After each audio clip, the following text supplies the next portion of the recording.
All right, welcome in to the third episode of Bogeys and Blue Crabs. As always, I'm your host, Max Salzman, and we got a great episode for you today. So lock into another episode with Alma and Max. This is Bogeys and Blue Crabs.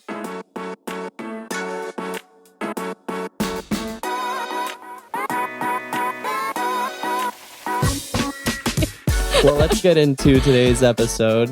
As always, look, you and Laura, you guys love playing in this golf league. Yeah. That's over at University of Maryland, correct? Yes. Great league. Like I said, we play with a lot of very, very smart science-like people, and they love golf. This is why I love golf so much. You just get so many different types of backgrounds. Right. It's just so many different people, new people. You get different, age demographics. You get different occupations. It's just awesome. Yeah. So ages. tell me about it. So yeah. how's the league going? No, I mean, so the league is really going great. Last week we played around and I had a moment like most people do. I was playing well up until I got to the first par 5, which I believe is, I don't know what that's. First 13? par 5. I'm sorry. The back nine. Back 9. Yeah, that would be number 13. Yeah, the one that kind of has the bunker on the left side, and then the whole fairway slopes from that's left correct. to right. Yep. Tough hole. So I was fine, and then my ball landed in a greenside bunker. Yep. And I don't get very nervous in the bunker, but for some reason I hit the lip. Oh. I was in the middle of that bunker. I wasn't bumped up against the side of it. I mean, I could have easily gotten out fine. Hit the lip. When you hit the lip, guess what? You get frustrated. Naturally. Okay. So ball rolls down right back at my feet. Didn't really have to move much. And I hit it again. Guess what? Straight into the lip. Straight into the lip. Same lip. And now I'm amped up, pissed off. Right. So guess what? Hit it again. And I think it was 3 shots in the bunker before I finally got it out, maybe.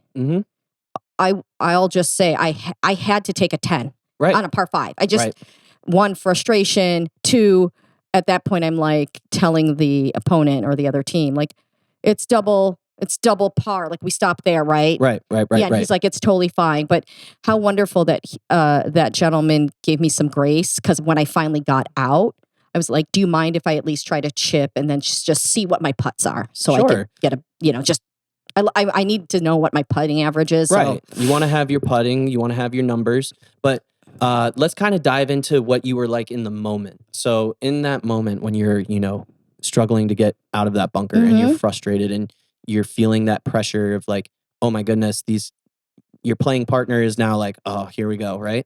So what was going through your head when you were going through those shots? Yeah, I mean, I think that if you're a golfer and you're in the bunker and you hit the lip, or it still stays in the bunker, you are frustrated because it is a different shot. It's you're bending down, a lot of knees, right? And then just trying to position yourself so that you hope your ball doesn't go skyrocketing over the green, right? You definitely need to not hit at the ball, but behind the ball. You know, as I described to the kids I'm coaching, definitely like the size of a dollar bill. Take that much behind the ball as you get that. So I was doing everything right. Well, at least I thought I was until it hit the lip, and that frustration grew. Right, and so you felt like as each shot progressed, you felt yourself getting more and more frustrated, struggling to get out of that bunker? Yeah, I was definitely getting frustrated. And I learned something after that hole, which was I wish that I had just stepped away and let my heart rate come down. 100%. And then attack it from like a different angle. Like twice hitting the same lip tells me that I don't know if the third shot is going to fare well. So I should have turned to the side and maybe hit it where the lip is lower, where I could at least get it on the fairway or at least on the apron or fairway of the green. That's it. And just getting the ball out and then being able to kind of reset mentally and realize, okay, we've struggled on this shot, but we're at least here and we can adjust from it. Yeah. So, like, you kind of went into that a little bit there, but I want to take it a step further. So, for somebody who is in a situation like that, struggling, what is the tip that you would give them? You said step away, kind of try and reset, but do you think it's more or less trying to gather your own thoughts and then attack with a plan? Or do you think it's more, okay, maybe we need to take our medicine here and just get the ball out? Yeah, I think when you're in a situation, it depends on really your confidence in a sand bunker. But that can grow. Your confidence in a bunker can grow. For me, what I wish I had done, and which I will do the next time I'm in a bunker and I'm in a situation where I hit the lip the first time, is step back, take a breather, calm down. I don't really know why I felt rushed, but maybe because my heart rate went up, right? Well, that's very natural. I see a lot, especially in my game. I can relate to when I hit a bad shot. I want to try and quickly solve that problem Yeah. of and resolve that issue of hitting a bad shot, Yeah. which many times leads you to rushing, which then makes one bad shot turn into two or three. Three. Yeah. And I think it's a great point that you bring up, and it's really important for beginner golfers to realize that the mental is the battle that always needs to be won. Yeah, and I think, and then not just for beginners, for everyone, right? But you are right. Like I love what you said. You want to resolve the the the problem as quickly as possible. As quickly as possible, and you rush through it, but that is not necessarily the best way of attacking the next shot. No, which is why I think next time I actually can't wait to get in a bunker. Oh, here you go. Okay, because Okay. I want to try, step away, look at it, look at the bunker, look at how confident I feel getting it out, maybe on the taking my medicine and going the opposite direction. Yeah. Real quick, say to our listeners what taking the medicine means. Oh, okay. So taking the medicine, or taking your medicine. taking your medicine, just pretty much in any situation, just you pretty much just you just take your, I don't know how to describe it, Max, but you kind of just You put yourself in a position to hit. You put yourself in a better position to hit the next shot. So essentially, if you're blocked out by a tree or a bush or a bunker lip or an immovable object that you can't move, well, an object that you're not able to remove legally without taking a penalty stroke, you will go around it. So you'll hit a shot that's not necessarily aimed at the green, but it's aimed to put yourself in a better position. So at worst, you're making probably either a bogey or a double bogey. That's essentially what taking your medicine means. Because right, most people, if you're sick, some people are like, just fight it, right? They don't want to take something for it. Correct. So changing your strategy, even if the next shot doesn't really like you're already taking an extra stroke for it. Exactly. Then at least you're in a better position than being me and hitting the lip 3 times. And still being in that bunker. Yeah, but what I love the most, honestly, Max, was after that hole was completed, I told my playing partner Laura, and I was talking it out. I said, I am more self-aware because of that. Yeah. And she just nodded because she wasn't gonna tell me. No, but you should never tell your playing partners, hey, you think you should go the opposite direction. And I just said, you know what? Next time, I realize now in that situation that it was too many shots, too many, like this. It was literally Groundhog's Day, the movie. Right. It was the same damn thing 3 times in less than 3 minutes. The definition of insanity. So I'm not thinking about it now. I mean, of course, we're talking about it, but I will remember the next time I'm in a bunker. But I did play Maryland again, and yesterday. Yeah. And when we came around to hole 13, Laura reminded me. She's like, "Oh, this hole. Remember the bunker?" I'm like, "Laura, really?" Thanks a lot, Laura. We appreciate that. Yeah, it's hard to forget that one, isn't it? Yeah. So it's fine. That's fun. Fine. That's fun. But I also think it's important that you mentioned something else that I wanted, kind of quickly tap on. And that was that your playing partner was really graceful, allowing you to kind of get out of the bunker, but also finish your putts and make sure that you had your information based off that hole. Yeah, and I mean, like I said, the other opponent, because it is match play. Okay, got it. Other Opponent. yeah, Laura's always cool when you're playing because she just lets you be, right? But the playing partner was super nice. I was like, "Do you care if I just finish? I mean, I know what I'm going to take on this hole, but I just want to finish." And I still finished with um, making 2 putts. I mean, it didn't really count, but it was what it was. So I was pleased at the 2 putts, even though by the time I got to my like 10th shot or whatever it was, I don't know. I think of course I took 10, but I had to do a short chip shot, which can be very intimidating. Very intimidating. But I mean, did it's it. a tough shot. I did it, and I made the putt without my own putter. He allowed me to use his so I can finish properly. Wow. Yeah, Well, that's fun. that was really nice. I mean, it was a So little was it a tall. 2-putt? It was a 2-putt. Yeah. Knock you down for a 2-putt. Yeah, I'll take it. Exactly.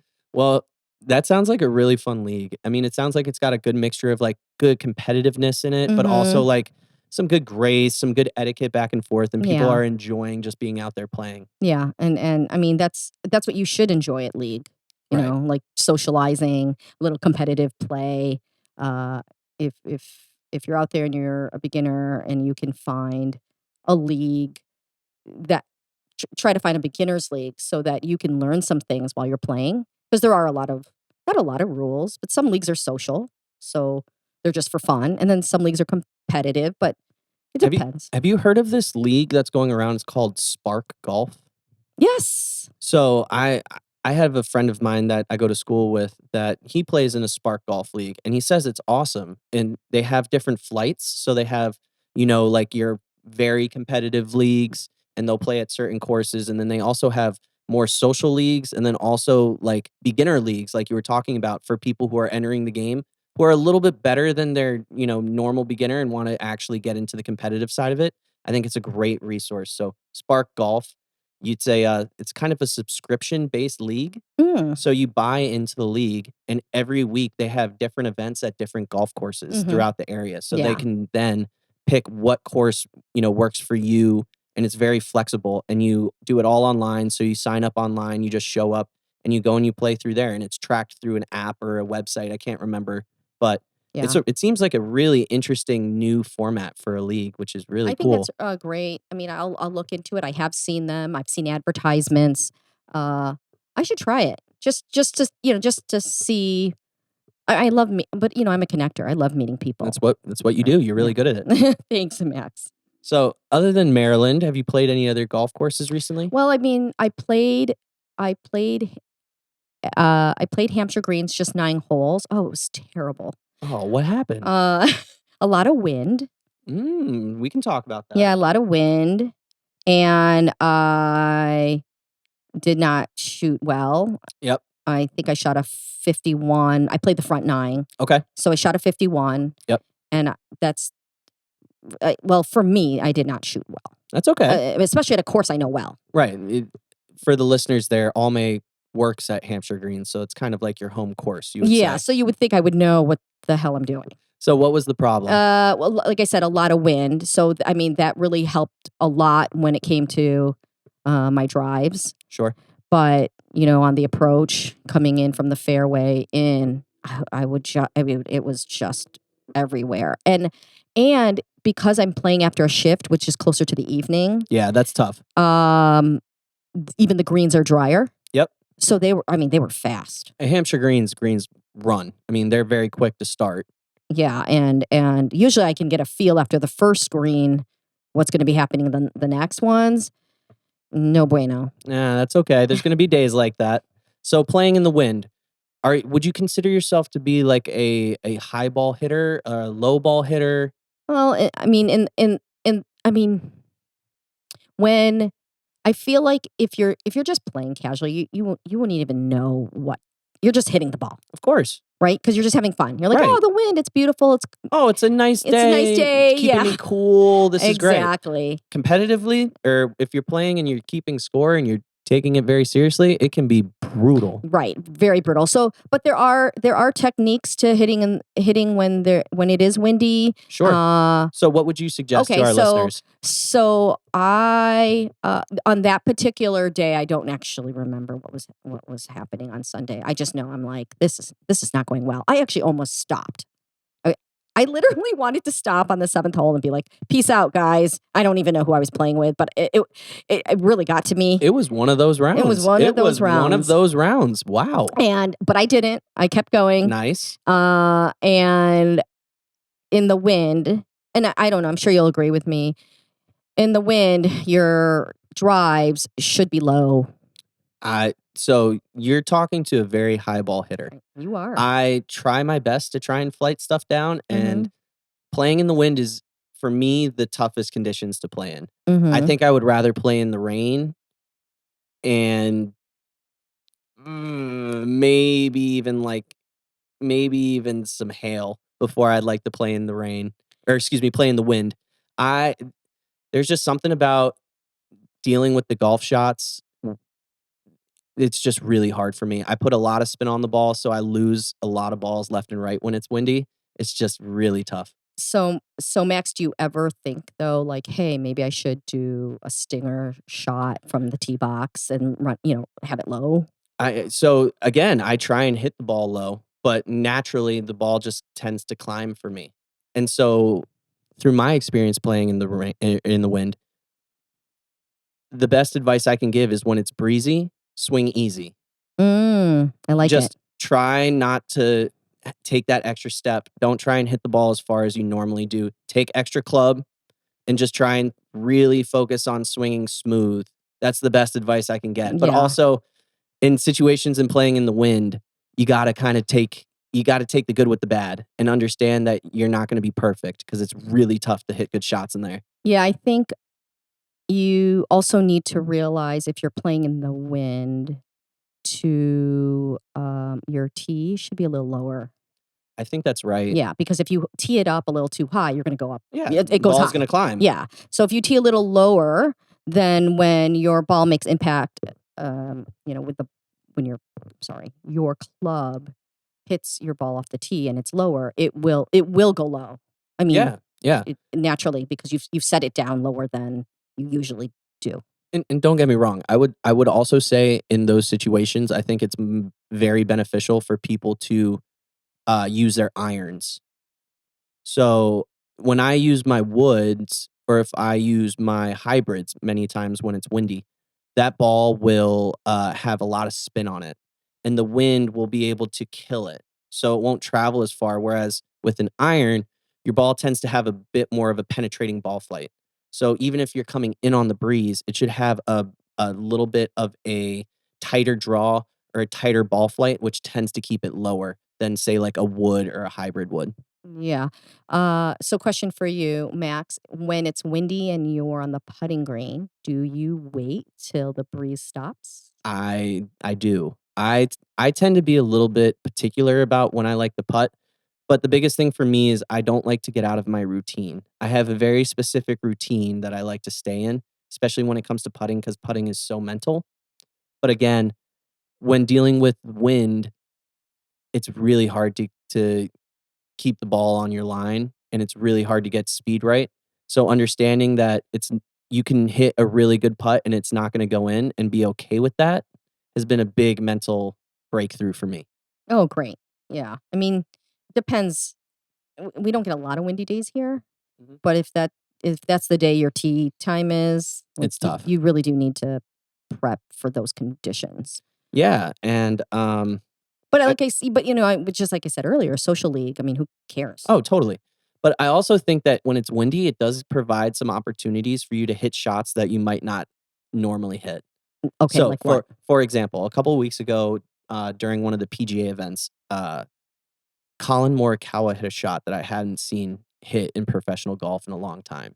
Okay. He was on the apron of the green below the hole, and he had a big hill to climb up and then a short green with not a lot of green to work with towards the pin. And he actually chipped using a fairway wood. I think it was a 5 wood, either a 5 or a 7 wood. but he chipped and actually ran and hit a little low runner up the hill, and he hit it inside 2 feet. Oh, I love it. And so, like, it was genius. I loved it. I thought it was so creative. Crazy wind in that situation. You don't want to put the ball up in the air. You're close to the green, so hitting a chip, you're kind of blading it across, or not really able to give yourself the best opportunity to make it. I think that's an insanely creative and smart play given that situation. What are your thoughts on that? Yeah, I mean, I love it. How far was he? I don't remember. So he was off the green. I mean, he Yeah. could have chipped, but it Sure. probably would have been, like opening the club face and trying to play it high. Sure. But in the wind, that just brings so much margin of error into play. And so Yeah. he just hit like a little punchy hybrid. Yeah. It was so Yeah. cool. So yeah. I would tell you I'm a bump and run. That is like I feel very confident in that space. Uh I I love that. I love a good, for me it's my 4 hybrid, uh sometimes a 7, 8 or 9 depending. Like you really need to play with your clubs to figure out what that is for you. But I am working on when the situations, like you said, he was in the apron, so it's flat. It's like it feels like the fairway.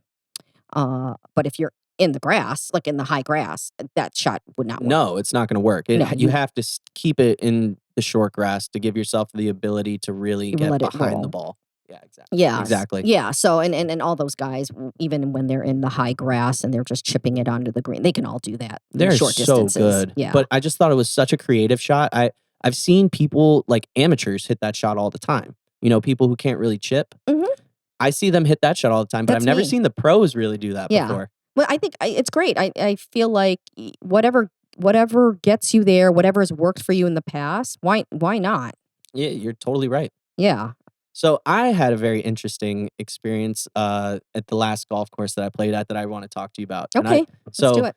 Alme has worked in golf courses, and I have also worked at golf courses for multiple years. And one of the positions at the golf course is what's called a starter.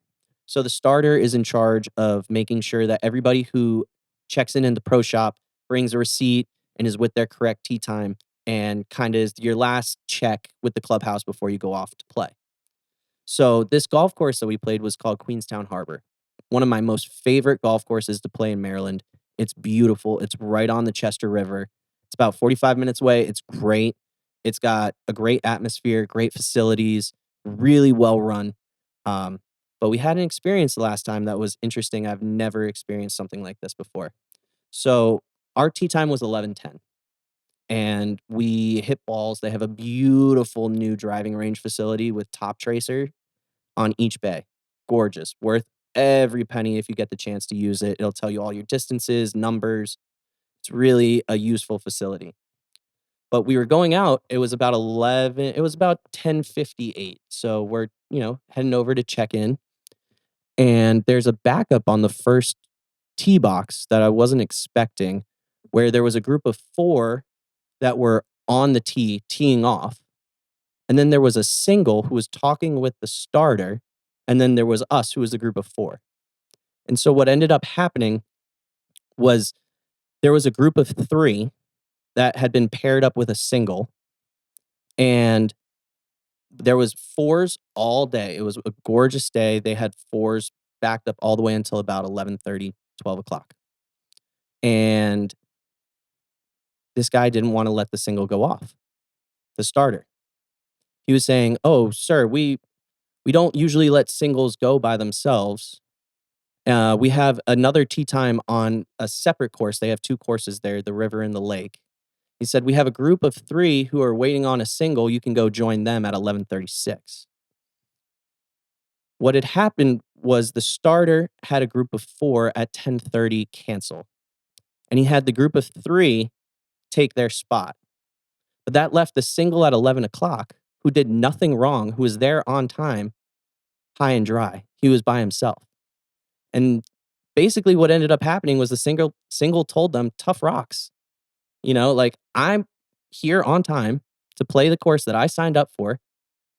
I didn't make a mistake, so I'm going to play on the time that I'm determined on. Mhm. So I wanted your thoughts, because you've worked as a starter before. You've worked in the club pro shop. Who made the mistake there? Yeah. Well, yeah, I'm not really sure why the starter, I don't know how their tee sheet looks, but I know where I work, I can see who's in three and who's in one. Like, I can see the singles. So, but if you're stacked already for, I'm sorry, foursomes all the way throughout the day, I would, this is what I had been taught was if there's a cancellation and there's nobody there, uh, leave it. Leave it empty because it time wise it will even out. And that's what ended up happening was they let the single go. They let him go off, but we waited on every single golf shot. I mean, your tee shot, your approach shot, you would putt out and then you would still be waiting on the next tee box for the group ahead of the single to hit because he's playing as Yeah. quickly as he can. He's up their butt. We're behind him, pushing him. So it really just created this hectic situation Yeah. throughout the entire front nine. Yeah, because that single is going to play faster than everyone else. I mean, if you're really good, but most singles who come out by themselves play quite well. And yeah, I mean, well, you could finish the story. I mean, I know what happened. I bet, Yeah, but they all so- got stacked in some hole, I'm sure. So yeah, we were stacked up. There was a par 5 followed by a par 3 on the front nine.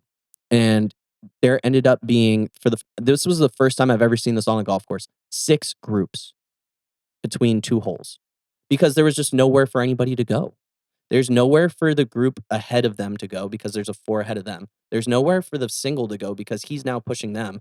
We're being pushed. We're pushing the single because we're being pushed from behind by the group of 4 behind us. It was just a really interesting situation. They did figure it out eventually, which thank goodness they made a group of 5. They had the single join the 4 ahead, and then we had no issues the back 9. But it really was the first time that I've seen something like that really affect the rest of the day. Yeah, I mean, and it's not fun for anyone who's paid to come out to play. You're not trying to do a 6-hour round, 5.5-hour round. So yeah, I mean, I find that really, I don't know. Well, so that was the beginning of the day, but we ended the day on a fantastic note. We hit this awesome restaurant on the way back, and we talked about this kind of off air, but I want to bring it up again. How great is it to go out and play around and then have a great meal after? Yeah, I think, I mean, especially here in the DMV, if you're playing golf in Maryland, you can go to the Eastern Shore, which was kind of the direction where Max was playing. And for all the seafood lovers out there, this is a great town, a great state for I mean, we are known for crabs, Yeah, but it's but you just can get it's not even such that. good food. It's like we were sitting out on a dock watching the sunset, having a couple drinks, good company, good conversation. It's like the perfect cherry on top. You know what I mean? Yeah, exactly. Really quick, can we just go back to the topic about the starter, the starter and the uh pace of play? Yeah. Okay. Yeah. Um, so sometimes we get calls, and every golf course, if you work in the golf business, will get a call, and then you're like, we can talk about whether you do make a call or not. I will call, by the way. Oh, Alme will call. Oh, There's no question about I that. will call. We will call. I will call. I have 2 tactics. They're pretty funny. So remind me, the one tactic is about like cart path only. Oh, Okay. goodness. So, Okay, I'll remember. So, okay, I'll remember remind that that. either I'll for remember that. later, another convo, No, or no, we'll do it we'll- right now. We'll come back to that. Okay. So, but for like your tea time and everyone else's tea time, you guys ended up, you said 6 carts Yeah, between 2 holes. Okay. 6 groups between 2 holes. So if you're ever in a situation where you feel like I don't know, the group in front of you is too slow, please, by all means, you're more than welcome to call the pro shop and just get a marshal out there to just see what's going on. Yeah. And it's not necessarily like I feel like there's a negative connotation behind it, but like Sure. it's really going to help you out. Yeah, like there is no reason that you should come into the pro shop after the round is over and you say, "Wow, it was slow." What is that going to do for you after the round? Yeah, nothing, right? You complain after it, right? Okay. Oh, totally. Now, for those of you who play super fast and then you're behind a group, please, before you call in and say that the group is slow, look at your tee time. And if those tee times are 12, 14 minutes apart, the pro shop will look at your tee time and go, no, you guys are actually playing on pace. So I'm not going to push the group in front of you because you happen to be playing like so fast. Yeah, and I think it's important for listeners to understand that golf courses are here to help you, but there's also a system in place. So golf courses are going to run, ideally, if it's an 18-hole course, they're going to want you to play the front 9 in 2 hours and the back 9 in 2 hours. So your total time is 4 hours. That's ideal. Now, that's not normal. It's not normally going to be that fast. Might be a little bit longer than that, but that is what the goal is. So if you call into the pro shop and you're pushing a group in front of you and you've only been out there for an hour and 15 minutes, the pro shop might not come out there that time. But if you've been playing your front 9 and it's north of 2 hours and 20 minutes, you may want to give them a call. Yeah. And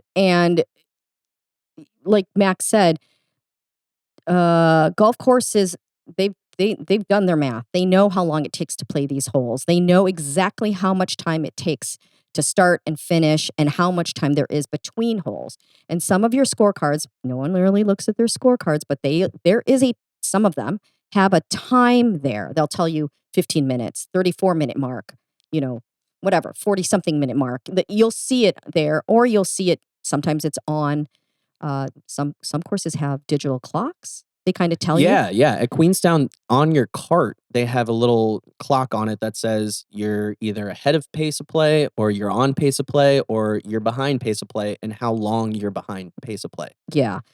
That was one of the things about Queenstown that was interesting, though, was we ended at 7 minutes behind pace.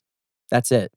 Well, is that after after they put the single with the 4 and now it was 5? Yeah. So, I mean, that adjusted for the back 9. Sure. But I was amazed that we were only 7 minutes behind pace after waiting, like I said, on every shot. Yeah. Yeah. Well, you guys also probably had some really good golfers. I'm sure there were some golfers that were, good ahead of you as well. So and it's a I'll tell you off the record. I'll tell you who I was playing with once we're done recording. Okay. then I can judge. Is that what you're saying? Exactly. Okay. So what else did I want to say? You wanted to talk about the cart path. Oh, cart path only. I call it CPO. I don't know if that's an actual word, but sometimes I put in a text message, and if the pro shop is like, after a rainy day, hey, if you want to call and cancel your tee time, that's fine, because I call it CPO. I don't know if that's something. Let's put a pin in that as well, because I want to talk about people canceling because of CPO. Okay. That would be, I would, I think. I mean, I know you like to walk, but some courses are. Anyway. Yes. Continue. Cart path only. So I, on occasion, will see people, it's cart path only, and maybe a group in front of you decides they don't care about the rules. And they're just going to go ahead and just ride around all over the place. People do that? Yes. Really? And the reason it's cart path only, especially after a rainy day, is you don't want to mess up the grass. I didn't think people were that bold. Oh, they are. They totally are. So guess what I do? Almay calls. You. I know. Oh, but it's creative. No, that's good. It's creative. No, but they're gonna destroy the golf course if you let them go. Yeah. One, if you're telling me it's been lifted, then great. That means I can go too. Like I can scatter. I see where you're going with this. I see where you're going with this. But this is how I know, because I work at golf courses, that I know they're making up their own rules, the group in front of me. So I call the pro shop and I'll say, hey, has the cart path only rule been lifted? And they're like, no. And I said, okay, just wondering, because the group in front of me is scattering. And so they're like, oh, okay. And they bring a marshal. And I said, just asking, because I just want to know, But what's really good too is sometimes the starter will say, hey, check back with us on the turn or at the turn, and maybe we've lifted it, right? But once again, if I see a group in front of me doing that, one, because I play those golf courses, I want the grass protected. You know the golf courses. You care about the golf courses. And Yes. if you're riding around in a cart after it rains, you're going to leave mud tracks everywhere. You're going to rip up the grass. Yeah. You know, you're going to destroy the golf course. Yeah. And actually, I played, maybe it was a few days ago too. I played my home course again. And there was a group of fellows driving around the greens. Oh, that is one of my biggest pet peeves. No flag, no handicap flag. Like no blue flag. Oh, no. Okay. No. And of course, they didn't know an employee was playing behind them. What's the deal with that? Just park on the cart Yeah. and on the path and walk. It's like 10 steps. And they were young. They always are. Yeah. They always are. We get the same thing. It's ridiculous. So guess what I did? I told the pro shop, because I work there. I told them what tee time it was that was playing ahead of me. I go ahead and check, see if it was really three. It's 3 people. And there is now a note in their on their names about like them breaking the rules or whatnot. So if you're listening, which they're probably not, yes, I called on you. Because you did it. Bagged, I mean, they did it caught. every hole and on a par 3. What are we doing? I don't know. It's so Wait, rude. also the par 3. You're not supposed. Please, people, you're not supposed to drive you're not supposed to drive on the fairways at par 3. I mean, unless your course says it's okay, or you do have a flag that gives you permission. But pretty much, never. And don't drive if there's grass behind the green. That does not mean you get to drive behind the green on said grass. That is not part of the course you can drive on. There's usually white stakes about 20 to 25 yards before the green. Do not drive past that. Even if you go up and around, you're going back to the cart path. You are damaging the golf course. You need to understand that. And so I can't stand that. It drives me crazy. I think it's one of the things about this like cart culture, which we can talk about that in another episode. Yeah, for sure. Because in Europe, there is no carts. It's all walking. Yeah. Oh, good. You know, and the only people who ride in a cart are like physically commercials. handicapped. Oh, okay. You know? Mm-hmm. So this like cart culture is very American. Yeah. Which is It's not surprising. Doesn't surprise me at all. So I think this is a really good place to stop for this episode. Okay. This has been really great. There's been such great conversation yet again. So check back in again next week. We'll have another new episode for you. And remember, no regrets, just mulligans. We'll see you next time.